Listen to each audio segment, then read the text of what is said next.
Hello there, Radioland. It's 2020, and you're listening to the home of smooth jazz.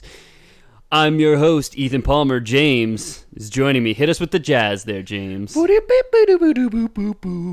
James. yeah. So smooth. And Peter with the triangle. Dang. New year, new me, but I'm still tone deaf. Yeah, and still a triangle. Still a triangle. Some things never change. Some things never change. My favorite jazz artist is Crazy Frog or Scatman.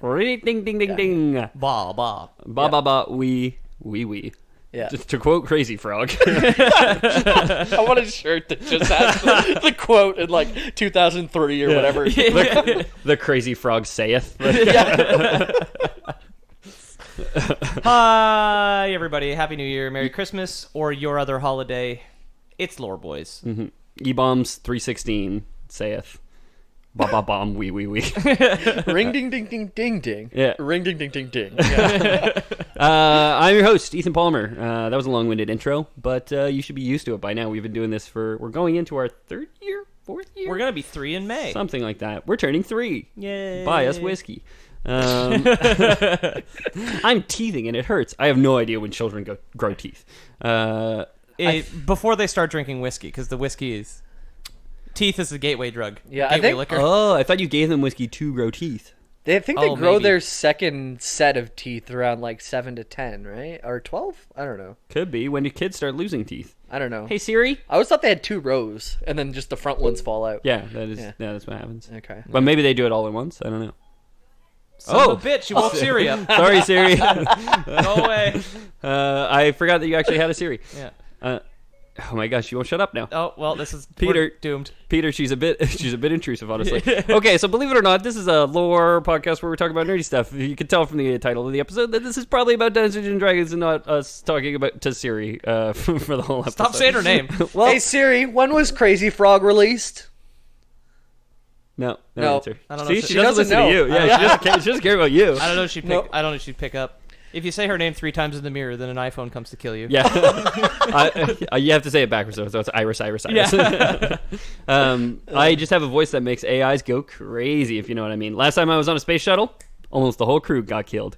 So welcome to the show, everybody. It's 2020, the year of zany intros, apparently. Yep. Sorry for taking last week off. Thanks for everyone who's been consistent in the Discord, reaching out to us. You know, you guys make the holidays You know who you are. a home. We got new friendos coming in too. It's Every starting to day, get yeah, pretty the- active. Oh, and hello in Switzerland to one of our new followers on Facebook as well. Yeah.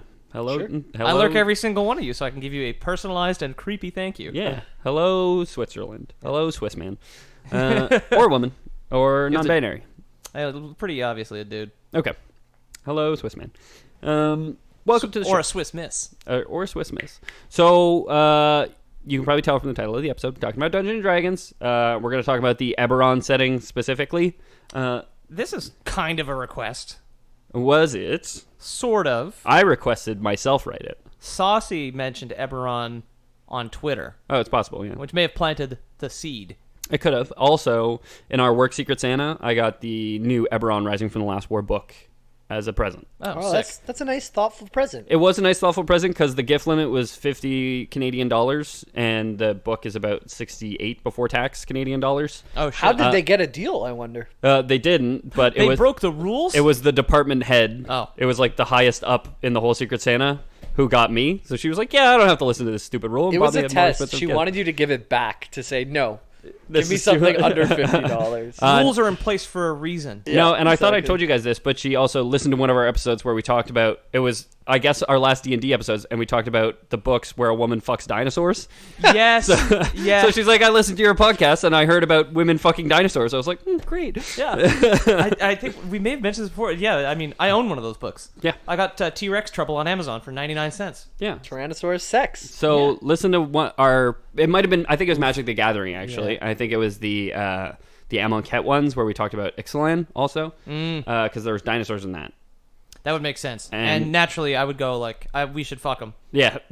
Yep. Somebody should fuck those. Somebody should fuck those dinosaurs. Maybe they'd be less angry. Yeah. Dinosaurs not gonna fuck themselves. They Yeah. can fuck each other, but that's no good. No.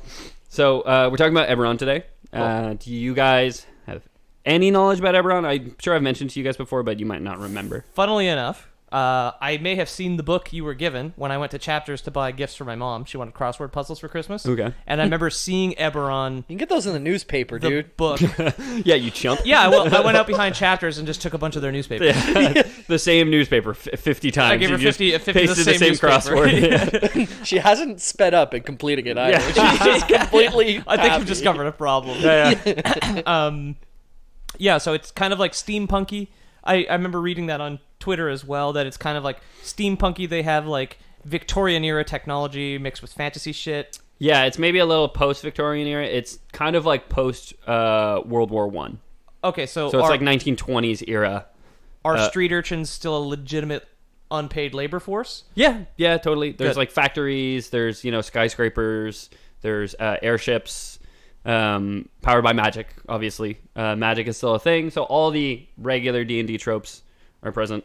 But the book that I got, the latest publication from Wizards of the Coast, the makers of Dungeons and Dragons. Don't say their name too loud; they'll sue us. Or they'll sponsor us, who knows? Oh yeah, Wizards of the Coast, I summon thee for sponsorship. 3 times in a mirror. Yeah, right. Gotta That's say how you it backwards, though. Yeah, fuck. Yeah, except Fuck. no one kills you. You just have to pay royalties. Yeah. The last book that they published is called Eberron Rising from the Last War. The Last War being like the Great War, World War One. Not World How do you War I. spell this? Eben. Eberron is Eberron. Has there been a Bimeo set in Eberron? Eberron. Not that I know of, but I'm gonna say maybe. It's probably a. I think it was first published in 2002 to 2004. So like D&D video games kind of had a heyday in the 90s. Yeah. And kind of slumped in the early aughts, and then have kind of been making a resurgence in the last like 5 years or so. There's probably a Mountain Blade mod about it. Yeah, exactly. Probably. Everyone just took the way that you play by using numbers and rolling and stuff, and then just made other stories with it. Yeah, And- essentially. Yeah, although it's not D&D specific, it influences just about everything we play. Yeah, exactly. It's the exact same rules as D&D with some like variant options for this new setting. Mm-hmm. So much like Faerun and the Sword Coast is like your traditional high fantasy D&D that you talk about when you talk about Waterdeep or Baldur's Gate. That's set in Faerun. Saving your kids from the Dritz influences of Duerden. Satan. Yeah, Dritz Duerden, I'm pretty sure, is set in Faerun. So like you can sell your kids to the devil Asmodeus in Eberron, because like Asmodeus is still the king of devils, Asmodeus. ruler of the Nine Hells. Asmodeus. Yeah. There's Ravenloft, which is like kind of spooky noir mystery intrigue. Sounds very. Eberron is also has a lot of like pulp fiction noir aspects to it, which is pretty cool. There was Spelljammer, which we've covered. Yes, we which did was, do Spelljammers. Yeah. There's multiple worlds, and you can kind of fly between the planes on like ships that can travel to Phlogiston. A dame walks in with real long legs into my office on this night of all nights. She had 8 long legs because she was a spider monster. She was a spider monster. I killed her with my sword.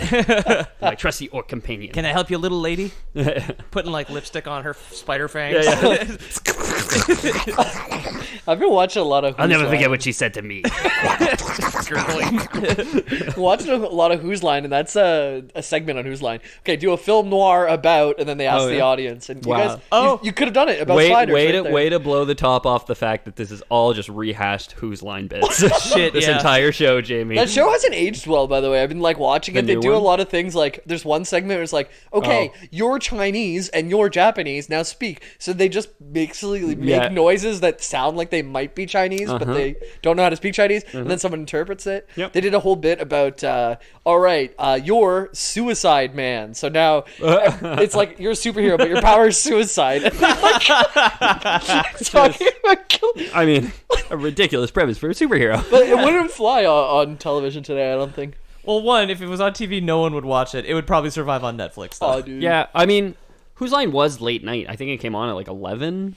So like, Yeah. racial stereotypes probably wouldn't fly today, but I think the Suicide Man might. Yeah, I don't know. it's a touchy subject, though. A lot of funny stuff. Apparently, also some problematic stuff.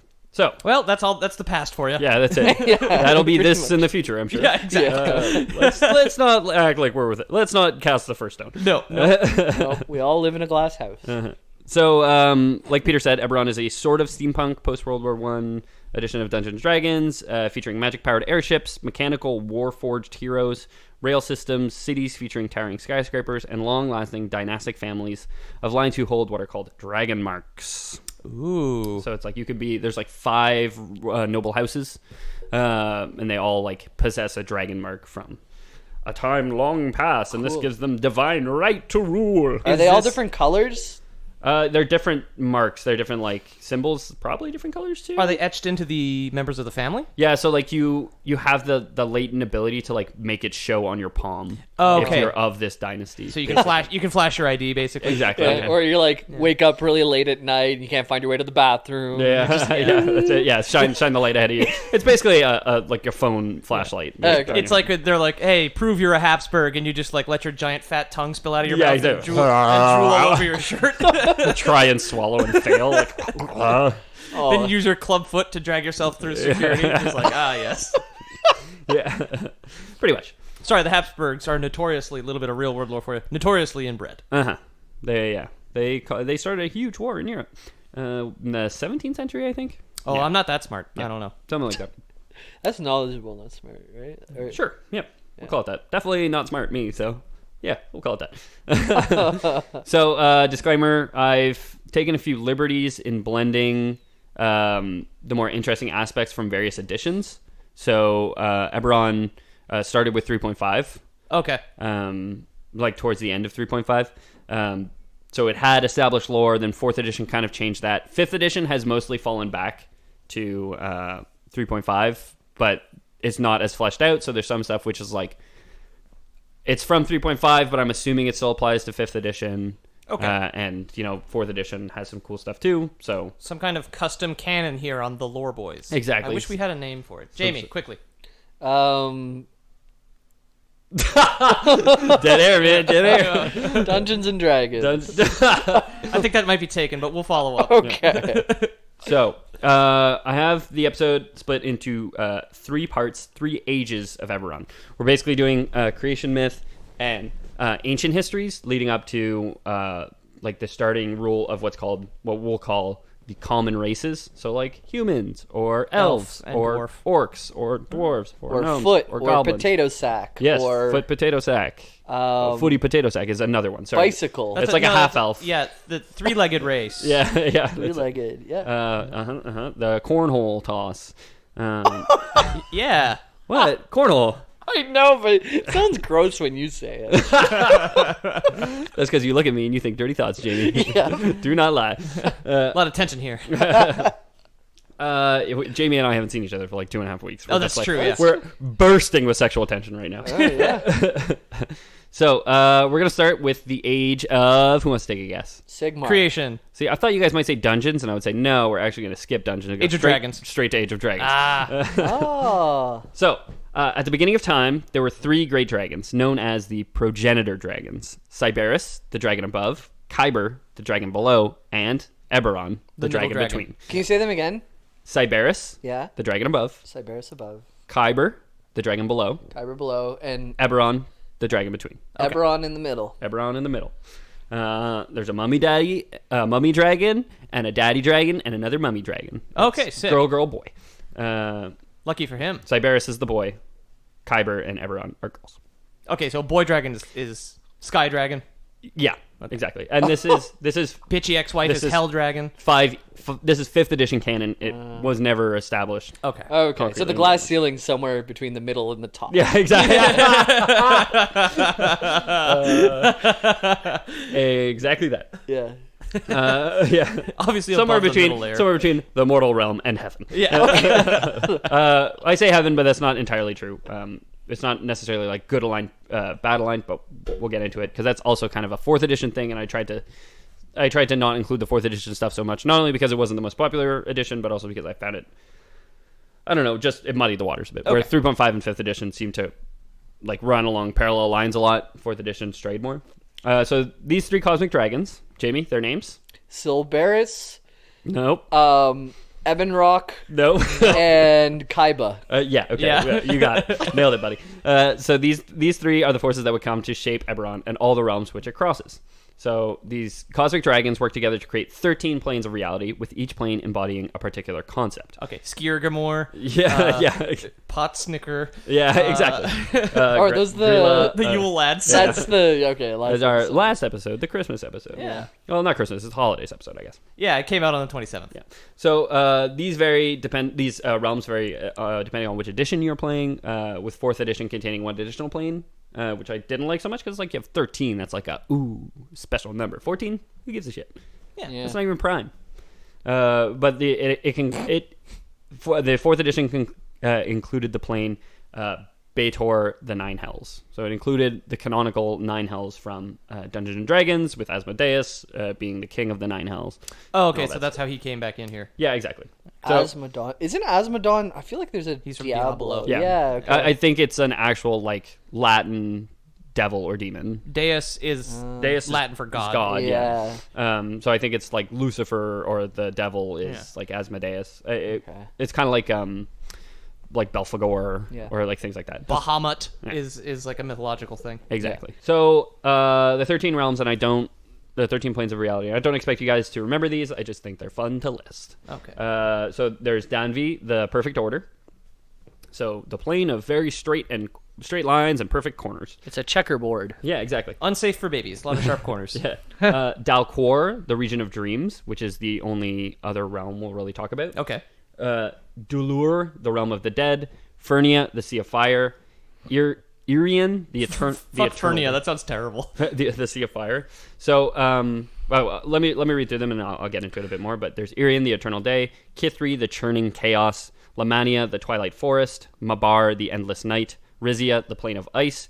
Shavarath, the battleground. Sirenia, the azure sky. Thalanis, the fairy court. And Zoriat, the realm of madness. I want fairy court.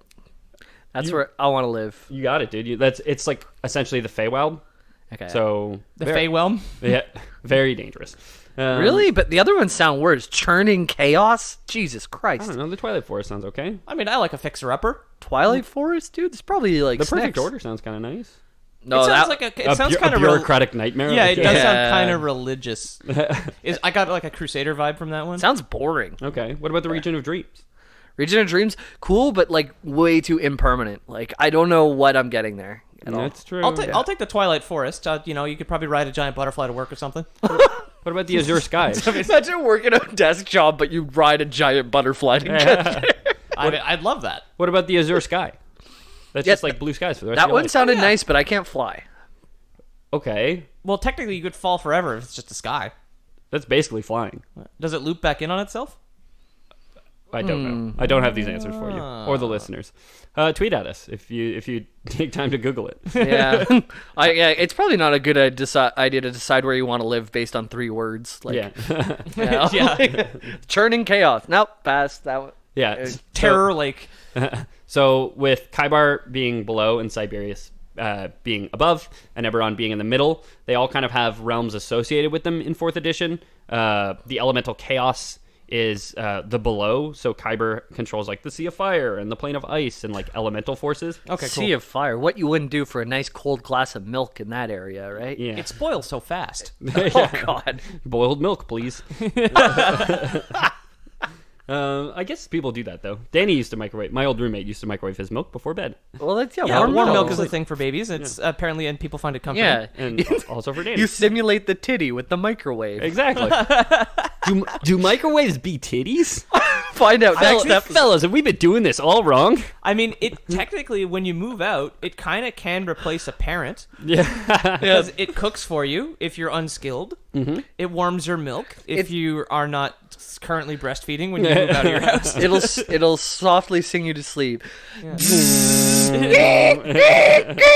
You can't put metal inside of it. Yep. So, with the first 13 realms completed, the Progenitor Dragons set out to create the material plane. So this was the realm where the ideas of the other planes could manifest and take physical form. It would be a realm that could know fire and ice, war and peace, light and dark. Somehow these two things need to coexist. Yeah, exactly. They're like, well, it's great we got fire, but I got to go all the way to another plane just to get some ice. No. That's a bitch. You Yeah, know? that is really annoying. That's really annoying. Then they saw an elegant kitchen in a Sears catalog, and they saw an oven next to a fridge, and they were like, "I've got it." Wait a second. Yeah. How did they do that? Go to this realm here. So they're like, okay, let's make a mortal realm then. You know, let's make a material plane where all this stuff can coexist. Right. So the 3 progenitor dragons would work together to build this final plane. Okay, so they haven't had like some kind of fucked up war yet, where one of their carcasses is used as like some sort of spaceship. But one of them coveted it far more than the others. Was it Which Chiron? one? Cruel Khyber, Khyber. in her zeal, sought ultimate control over this new reality. Shortly after the plane was completed, she attacked Siberys, laying into him with a ferocity the other dragon could not match. Khyber would tear Siberys apart, sending pieces of him flung across the atmosphere. Gross. It's always the one that lives underground that you can't trust. Exactly. So he's the basement dwelling weirdo. To be fair, she's not underground yet. That's true. It technically doesn't exist. I buried the lead by giving her title first. But Eberron, witnessing the betrayal, leapt upon Khyber. The two wrestled for a time, and while Eberron could not defeat Khyber, she was able to bind her treacherous sister within her scales, becoming a living prison, a world with intent to contain Khyber's evil for all time. Okay. So, Oh, sister. Hold it within yeah, yourself. I called them sister, but I don't know if they're blood, like actually blood, or just Yeah. related in some sense. They were created by the same immense flash of light out in space at some point. or Presumably, something, yeah. This is the beginning of recorded history, so we don't know. Yeah. But They do that in a few different things, like holding the most evil thing within yourself kind of Yeah. thing, and that's cool. It's called sin eating in some religious circles. It used to be a job. Oh, I thought sin eating was fellatio. That too. Okay. Times change. Yeah, so Khyber leaps upon Siberys, tears him apart, throws him into the sky. He becomes the dragon above. Eberron grabs Khyber, shoves her into herself, and Eberron becomes the dragon between, and Khyber becomes the dragon below, kind of trapped beneath Eberron. Okay. Oh, wow. But, like, the below isn't so up and down. It's, like, below, like, within kind of thing. That's... Yeah, I mean... Stuffed into her pants. Yeah, exactly. It's not exactly clear. Like, it's never confirmed that, like, this is a planet or a globe. This could be flat Earth. Yeah. So it could be, like, below. Could be just, like, lying on her. Like, Or there are like 3 fucking magic dragons existing out in space. Exactly. So is there an up? Yeah, it's kind of poetic. It could be like a 7th grader and a 5th grader wrestling, and the 7th grader's like sitting on the 5th grader's head, and it's just like, oh yeah, now you're trapped below me. Oh yeah. I really wish you wouldn't bring up real things. What's the matter, Jamie? Existing sandbox trauma. Yeah. So Siberys' shattered form would orbit the planet, becoming the golden dragon shard said to be the source of all magic. Eberron would become the world, the source of all natural life, and wicked Khyber would become the Underdark, the source of aberrations and fiends, forever seeking to escape her prison and lay waste to the world above. Ah, yes. So we've talked about Underdark in the past. Mm-hmm. On our Illithid episode, our Mind Flayer episode, that's where the Mind Flayers live. They are from outer space in Faerun. I didn't look up where the Illithid are from or if they exist in Eberron. Oh, okay. But presumably they do, because you can take any monster stat block from 5e and put it in Eberron, and you shouldn't have a problem. Cool. So we'll say, Mind Flayer's still living down there in the Underdark, which is Khyber. Cool. So all sorts of life began to sprout on Eberron: elves, dwarves, humans, gnomes, orcs, and even dragons, regular old dragons. Dorgans. The dragons were some of the more advanced races, especially at first, perhaps since their world had been made both by and from great dragons, though they were still primitive compared to modern fantasy standards. So everything is... Dragons still killing each other with clubs because they haven't invented fire breath yet. This is... So pretty much everything is taking place, that I said, over 10 million years ago. Oh. Because the next age starts like 10 million years BC, which is like such a trope in fantasy where it's like this generation or this king's lineage ruled for 10,000 years, and it's like, no, he didn't. Nobody's ruled for 10,000 years. Why would you put that in your... Like, I know it's fantasy, but like generations rise and fall. Every single civilization humanity has known has risen and fallen in the last 10,000 years. Yeah. Like, so it's just like a common trope with fantasy where it's like, this is 10 million years. Like, the writer of this does not understand how long a million years is. Like, How long do you think you could lead, Ethan? I don't know. How many 10 million years? I could do the better part of a year, I think. Better part of a year? Yeah, I think so. Which months? Oh, I'd take the winter months, I think. I'd like my summers off. Okay. So, that's why I would give it up voluntarily. I'd be like, well, but I just want to go have picnics in the park. What about the 10 millennia goal that you had set out before? Yeah. What the sun came out. Yeah. 10 more millennia. So the dragons of Eberron are a little different from traditional Dungeons and Dragons. I didn't think about that when I wrote that. And at least as much as their D&D apostrophe D. D&D colon D. And at least as much as their alignment is not inherently tied to their race. So in Dungeons and Dragons, It was possessive. Wouldn't it be an apostrophe or not a colon? Dungeons and Dragons is not possessive. I didn't say Dungeons and Dragons is dragons. Oh, okay. I said Dungeons and Dragons. Okay, got it. Yeah. Sorry, I got confused as to what you were saying there. So- Yeah, I saw a triple apostrophe on Reddit that was used correctly. Oh, yeah? It was like, I can't remember it now, but it was a quote, but also a possessive, and then a plural that required an S apostrophe on Okay. the end. Oh, yeah. And all three of them just hit in the same place, and it was a correct use of a triple Nice. apostrophe. The elegance of the natural world. So in Dungeons and Dragons, if you have a gold dragon, they're always good. If you have a red dragon, they're always evil. Wait, so gold is good, red is evil? Yeah, metallic dragons are always good, or at worst neutral, and chromatic dragons, so like red, black, green, white, are always evil or neutral at best. Okay. This is not the case in Eberron, so you can have like a red dragon who's good or a gold dragon who's evil. It's less. It's like in canon less common. Like they are drawn towards their natural tendencies. But similarly, the races of Eberron vary slightly. While playing in a Faerunian Dungeons and Dragons campaign, it's assumed that every dwarf speaks Dwarven. Like if you make a dwarf, you get to speak Dwarven. That's in the rules.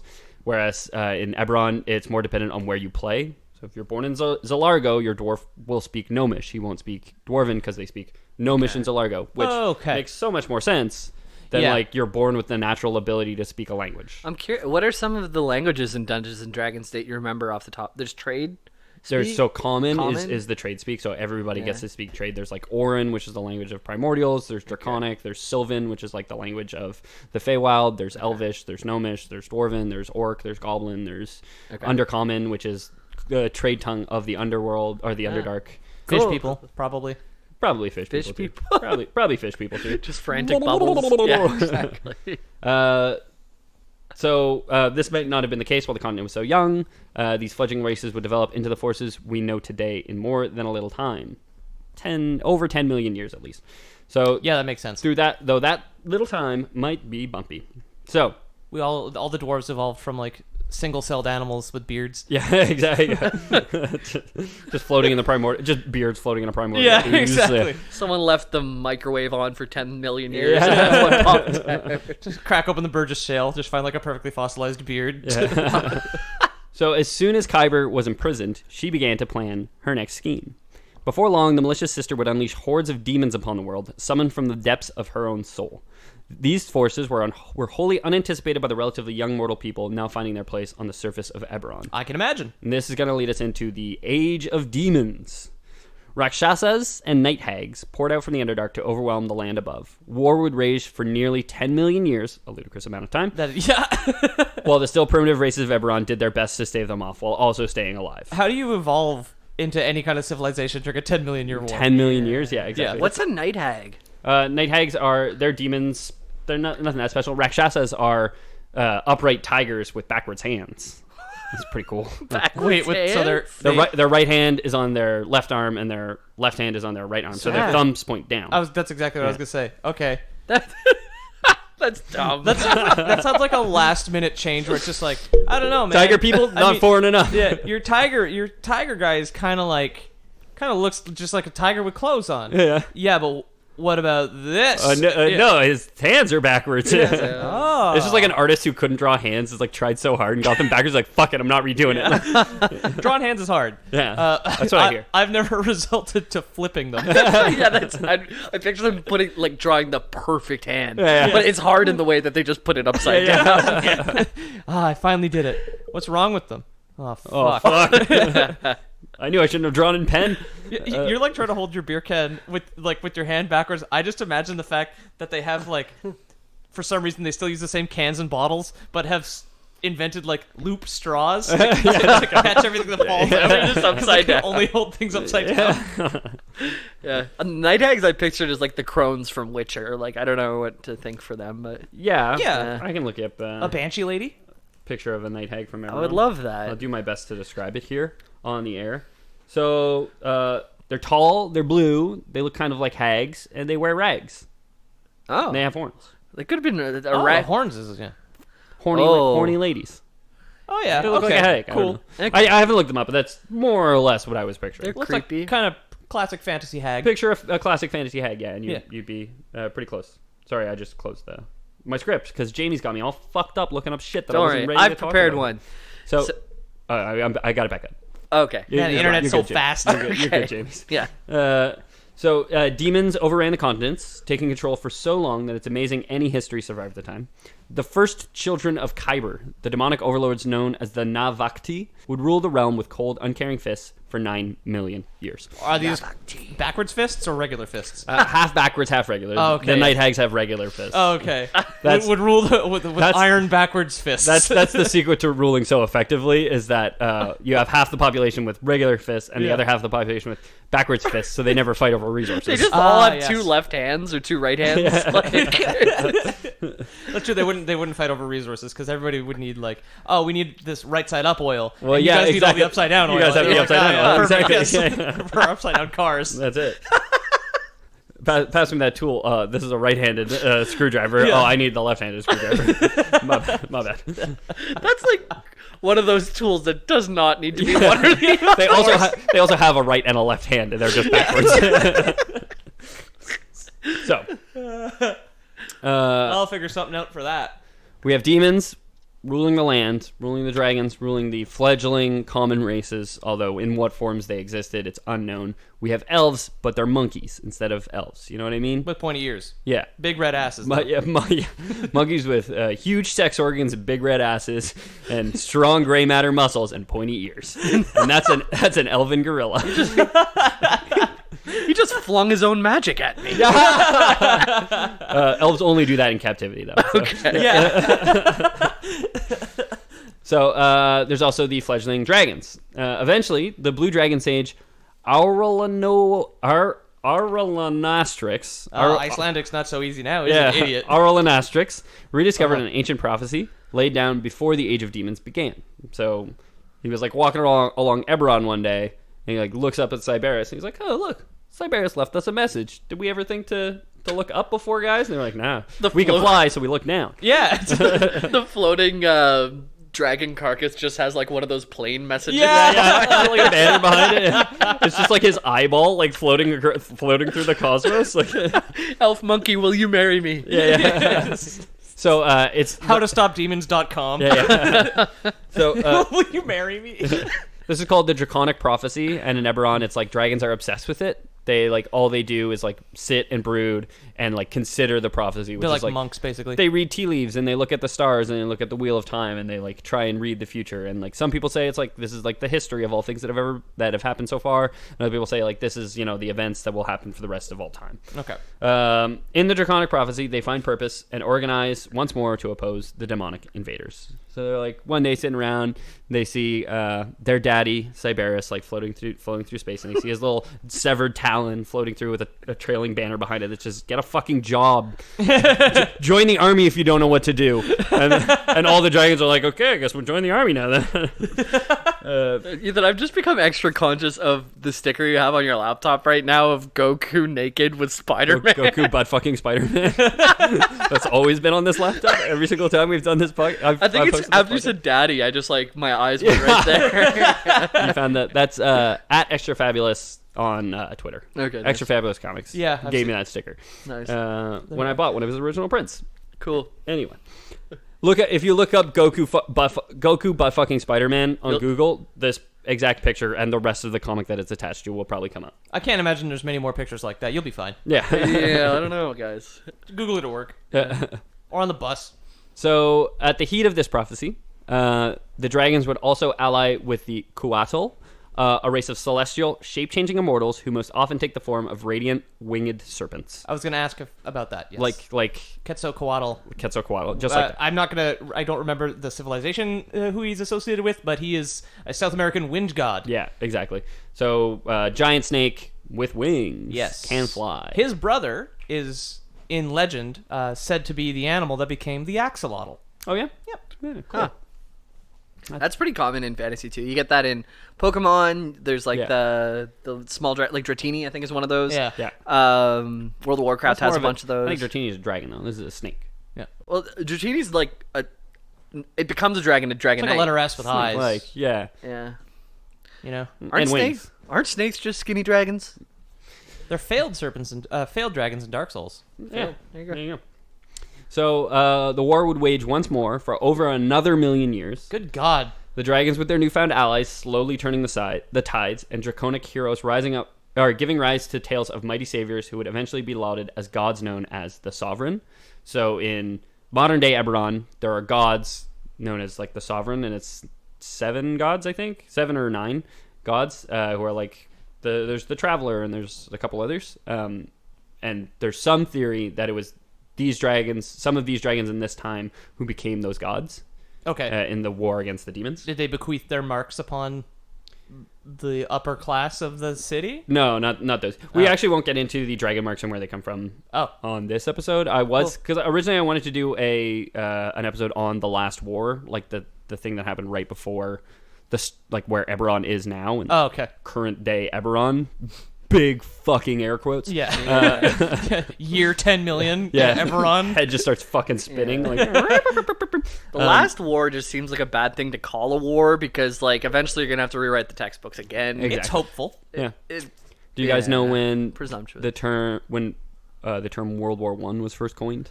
After World War II. No, well before World War II.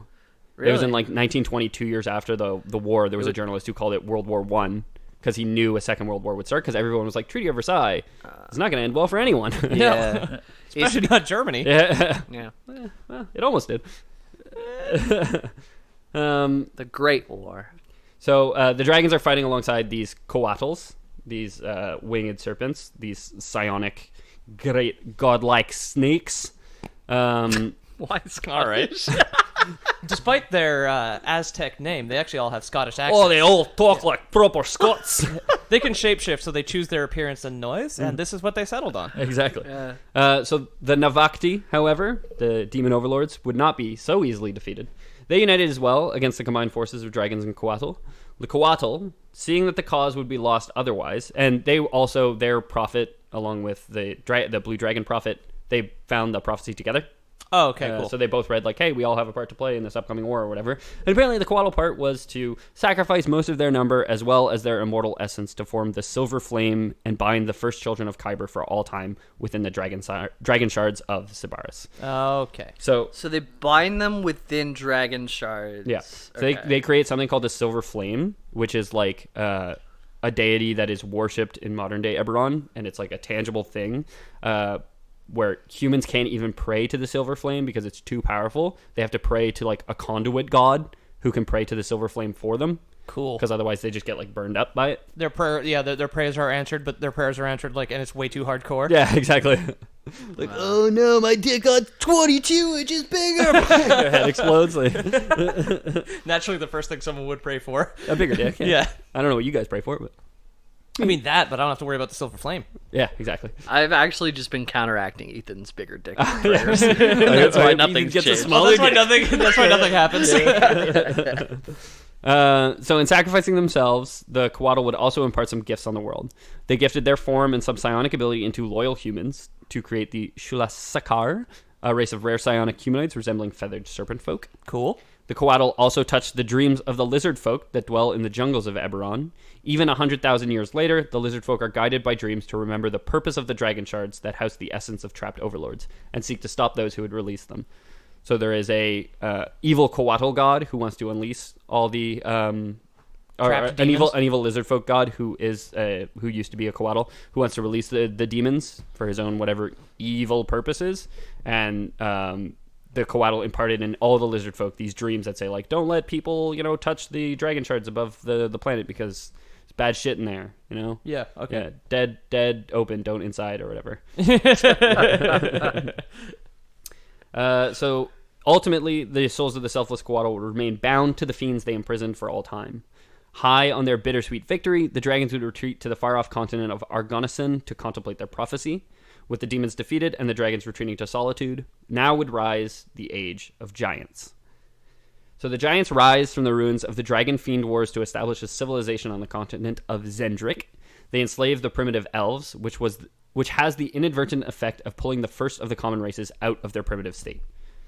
So they were like monkeys, but dragons took them and said giants took them and said hey, you're gonna wash dishes now, and they're like, ooga ooga dishes, ooga ooga soap. Oh, okay. What? And they're like, so the dragons, I keep saying dragons, the giants pulled them into their civilization, and so this very primitive race now gets culture shock to see fed them their nutritious leftovers and exactly. But also technology fast pass too, right? Exactly, yeah. So they see a lot of the things that the giants can do. Broom. The dragons traveling to an ancient site of battle with the demons, just like a couple dragons one day, they're traveling to an ancient site of battle, just check it out and consider their prophecy. Make sure it's not cursed or haunted or some shit. Exactly. They make contact with the giants and they decide to teach them the secrets of arcane magic. So dragons know how to cast spells. They're like, hey, you guys are pretty big and cool, whatever. We'll teach you how to cast spells too. So giants, breaking all stereotypes, master the arts and use it to create beautiful wonders unequaled in the modern day. I assume that they use their magic to make dollhouses, and the elves were like, these are just regular houses. So the Indentured Elves, largely ignored by the giants, would watch and they would learn. They're watching them cast their spells and do their thing, do their little magic. They're like, that seems pretty cool, ooga booga. That was cool that you set up the washing thing and then also watching. So it felt like you had a double meaning. They would watch and learn. Wash and learn. They would watch and learn. Yeah, the way that you said it too. I thought you said wash. I'm a master of comedy and piff, so okay. You shouldn't sound so surprised, James. Pun totally not intended. If that even counts as a pun. No, I don't think it was. So magical giants. So some 40,000 years ago, before big ass fucking air quotes modern day Eberron, a race of evil invaders known as the Quarry from the plane of Dalquor. The one plane I said we were going to talk about. You guys remember which one it was? Was it the Shadow Realm? No, I never mentioned the Shadow Realm. It's the Feyway. No, you mentioned the Fairy Court. It's the Plane of Dreams. Oh! The Quarry from the Plane of Dalquor would go to war with the giants. Okay. These dreamers from the Plane of Dreams are invading. They are evil. All the giants are trying to punch, but their punches just are like go pillows. Super slow. Yeah. Like they're underwater. They try and scream. They can't scream. Yeah, their teeth are falling out. No one's wearing pants. You guys just coming by accident. Yeah. So, oh my god, he's in the middle of a battle. Like, oh no, I gotta go change. The plane of wet dreams. Yeah.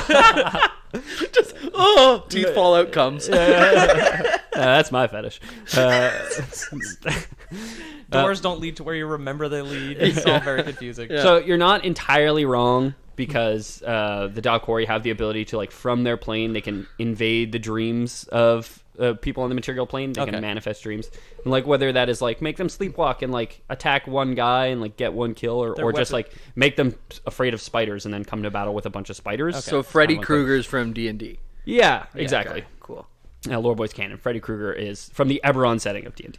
Oh, okay, cool. Very forward-looking of them. Yeah, exactly. Yeah. So when he was around in the 80s? 70s, 80s, killing those kids, it was he had probably survived World War II at this point. When he melted Johnny Depp. With dragons, sure. Yeah, I never actually seen Nightmare on Elm Street. I've seen the first one. I was worried to say the name of the movie because I thought I would mix it up with the Jason one. Jason is Friday the 13th. Okay, I was going to say that, so I'm glad I did. It's Nightmare on Elm Street is Nightmare on Elm Street, obviously. That's what they call the War of the Giants. Nightmare on Giant Elm Street. Jamie Lee Curtis is 40 feet tall. No, that's my fetish. Falling out her window. So wait, no, fuck me. That's Halloween. Who knows? I don't know. Was she in both? Maybe. I don't think so. So some 40,000 years ago, these Quarry invade. The invaders were fierce, and the continent of Zendrik would be plunged into war once more for 1,000 years this time. That's still a ridiculously long time frame for a war. 1,000 years. Yeah, Europe did it for 107 or something. And it was insane. People were like, well, this war's gone on too long. People lived and died of old age during that war. There was a 34-year-long war, and they were like, we're going to call this the 100-year war because it feels like it's taken 100 years. So the giants fight bravely against the invaders, but they're slowly losing the war, being driven back and losing ground against the Quarry. Desperate, seeing their civilization nearing collapse, the giants assemble in the greatest unveiling of the secret magic shown to them by the dragons. They use their magic to throw the entire plane of Dalcor out of planar alignment, forever sealing it away from the material plane. That's fucking wild. So they cut off all reinforcements. They're like, no more dreaming on our material plane, motherfuckers. Okay, you go to sleep, it's lights out, and then you wake up. You don't remember a fucking thing. No, you know, in the immortal words of Mitch Hedberg, no, suddenly having to build a go-kart with your ex-landlord. Yeah. Just, you're good. I've Clean sheets forever now. Listen to a lot of Mitch Hedberg. I haven't heard that one. Oh, yeah? Geez, like, dreams are crazy. 1 minute, I'm going to sleep. The next minute, I have to build a go-kart with my ex-landlord. Yeah. I've had a lot of weird goddamn dreams. So, they're like, we're going to throw a big magic fireball at you and knock your whole plane out of existence. Before we get too long off of dreams, I just want to share this on the air because I'll probably forget it too, and I want to remember it.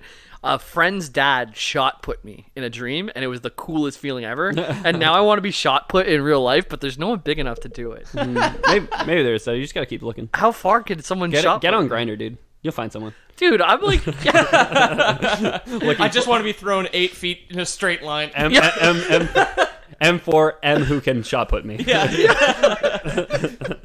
You put me up on the shoulder and just like I went flying, dude. It was like nothing I've ever felt before. Like the feeling of flying in dreams is always my absolute favorite feeling. So I've had like more than a few lucid dreams in my life, and I can as the first thing I do is I always try and fly, and then I realize I'm lucid dreaming, and I just fly around. That's awesome. I've had flying dreams, and they've always been like Kirby-esque, where I have to like, and then I can just jump, and I'll float longer. Like That's kind of little arms. That has got to be your sleep apnea coming through, man. Oh, you're right. Holding your breath, man. You're right, dude. I die a lot in my sleep. I've been thinking about it. My heart's not in good shape from this. I need to get a machine. Get a CPAP. Yeah. So, for every CPAP force having an equal and opposite reaction. CPAP reaction. Yeah, CPAP reaction. The continent, for every time Jamie stops breathing in his sleep, he starts breathing in his sleep. Starts breathing in his dreams. Yeah. The continent of Zendrick is rocked. Huge swaths of it crumbling into the sea, leveling forests and cities. So the force of the magic unleashed upwards towards the plane of Qualdor, Dalcor, excuse me. Yeah. Shove the rest of it down. Shove the rest of it down and like destroyed the continent, left it in ruins basically. Yikes. The dragons, even on the distant continent of Argonison, feel the reverberations of the magic, and they take notice of the fervor with which the giants unleashed such devastating magic. They're like, did somebody teach somebody how to cast spells? Yeah, I did before we left. Why? Did you, so I was about to make a phone call here. I noticed the phone lines were down. I turned on the news. There was a giant magic explosion over on Zendrick. You didn't happen to teach those guys over on Zendrick, huh? I don't remember, but I left it somewhere. Well, the fucking internet is down, okay? Because they fucking decided to set off a bomb over there. And my grandmother's in the hospital. I'm waiting for a phone call. I haven't had a wet dream in weeks, and I got a nut. Yeah. Finally poured. all of a sudden, can't dream either. Yeah. I don't know what's going on, man, but I wish you wouldn't do that. So the Giants may have won the war, but it was at a cost. Oh, if wet dreams were the only way, that would be such a disappointing thing, wouldn't it? Because it feels so uncontrollable. People will start meditating and shit, like trying to get into their subconscious. Wait, can you guys consciously come? No. No. Okay, good. Only when I'm building the go-kart with my landlord. Yeah. Well, exactly. yeah. No, I'm awake, but it's not a conscious effort. Oh, yeah. Just it's like a sneeze. Yeah, exactly. So 12 sneezes. Yeah. So even another millennium later, so they fought the war for 1,000 years. 1,000 years after the end of the war, Zendrick would still be ravaged by the magical backlash. The continent and its giant rulers were racked with horrific curses and virulent plagues. So it's kind of like magic. It's like a magic nuke, and this is the magic fallout. This is the magic fallout. Causing magic cancer. So the elves having... Magic birth defects. Yeah, exactly. Like upside-down hands. Good magic metaphor. Thanks, Magic Jamie. So the elves... Man, that is a disappointing magic mic. So the elves, having been slaves for over 40,000 years at this point, used the weakened state of their masters as an opportunity to revolt. Having spent thousands of years watching their masters use magic, the elves had proven they had an affinity for it themselves. The revolt was successful. The elves attacking their masters at weak points and driving the giants back. The giants, having resorted to weapons of mass destruction before, were not so squeamish they wouldn't try it again, even though they'd spent 1,000 years suffering from the fallout of the last nuke they dropped. Right. Beat me I to would it, rather more birth defects than ever to wash my own dishes. right? God damn it. Yeah. It's really like to parallel World War II. Like Japan had nuked their own cities, and then there was another war like a bit later. They're like, we'll nuke our cities again, motherfucker. I'm not afraid to do this. Don't tempt me, I'm crazy. Whereas in real life, they completely demilitarized and haven't had a standing army since. Yeah. So this time, so the giants are like, okay, we're getting the nuke ready, boys. Let's all get together and start casting spells. The elves did not have this mastery over magic that the giants did. So this time, the dragons would intervene. They're like, fucking Geiger counter's going off. Somebody's prepping some nukes. Fucking Iran's got weapons of mass destruction. Let's roll out, boys. Okay. Operation Dragon Storm. Yeah. Sensing another powerful ritual taking place, the dragons mobilized, unleashing their own might against the giants before they could unleash their destruction. The Age of Giants was ended, and many of the elves flee to different continents, while the ones who remain on Zendrik would form the Drow. So, Dark Elves. Yeah, so it was kind of like the latent magic and curses and all that stuff formed the Dark Elves. Okay. Instead of just a product of being in the Underdark. So Drow in Dungeons & Dragons are from the Underdark, and it's from living underground that they're dark and evil. In Eberron, it's because they live on a cursed continent. Okay.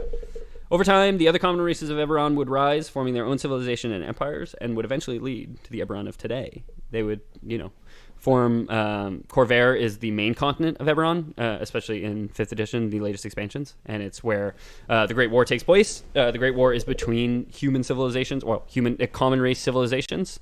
So it's like a war, like a world war, essentially, that divides the continent. Like I said, there was 5 great dragon-marked houses. Those 5 would go to war with 2 others, and they would all faction up. And by the end of it, I think there's 13 okay, cool. canonical factions in Eberron nowadays. And that's pretty much the history and prehistory of Eberron. I like it. Coming in. Cool. I like it a lot. I can see why Saucy said this is their favorite setting. Yeah. It's really neat. It's definitely like a cool setting. I was like super stoked to get it.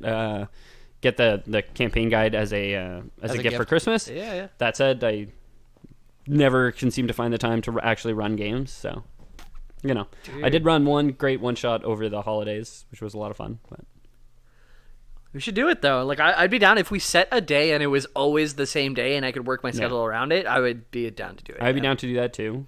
Yeah.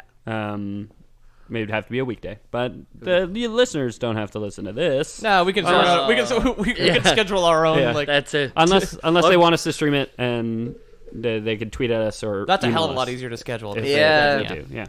Someone please sponsor me so I can get a new PC so I can stream all my WoW raids. Yeah. I love that. I'd love to show you how fun it is. But Someone please sponsor me so I can just build a lot of Dungeons and Dragons one shots and not go to work. Somebody sponsor me, so I don't have to work anymore and draw more and write more and all that shit. someone sponsor me so I can have shoes. I need shoes. It's cold in Canada. It is cold. He It walks is around fucking barefoot all the time.